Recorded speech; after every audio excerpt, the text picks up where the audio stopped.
आइए शुरू करते हैं मेटाबॉलिक सिंड्रोम का क्राइटेरिया क्या होता है।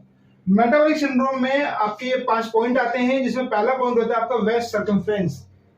वेस्ट सर्कमफ्रेंस यानी कि सेंट्रल ओबेसिटी।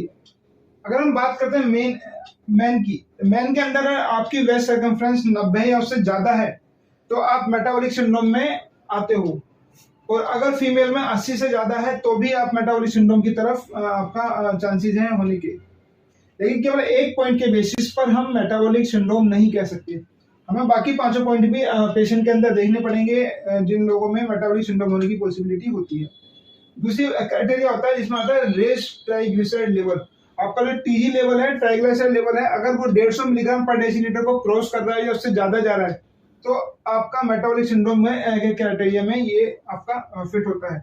दूसरा आता है आपका low HDL level, high density lipoprotein, यानी कि जो आपका गुड कोलेस्ट्रॉल होता है वो आपका 40 से कम हो गया है। तो एक क्राइटेरिया होता है आपका गुड कोलेस्ट्रॉल, एक हो गया आपका वेस्ट सर्कमफ्रेंस, एक रेज ट्राइग्लिसराइड लेवल, एक हो गया आपका गुड कोलेस्ट्रॉल जिसको हम एचडीएल कहते हैं।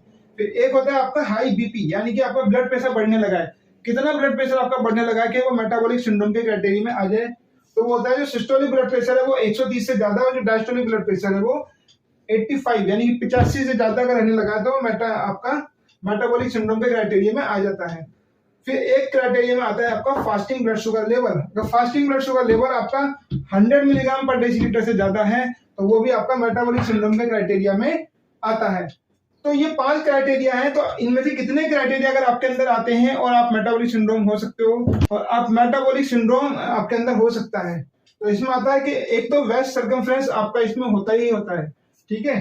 पहला क्राइटेरिया आपका होना जरूरी है, अगर आपकी वेस्ट सर्कमफ्रेंस आदमी में 90 सेंटीमीटर से ज्यादा और फीमेल में 80 सेंटीमीटर से ज्यादा है तो ये क्राइटेरिया आपके अंदर होगा तो आप मेटाबॉलिक सिंड्रोम के उसमें इंक्लूड हो सकते हो। साथ में इन 4 में से अगर कोई 2 क्राइटेरिया आपके अंदर पाए जाते हैं तो आप मेटाबॉलिक सिंड्रोम आपको हो गया है।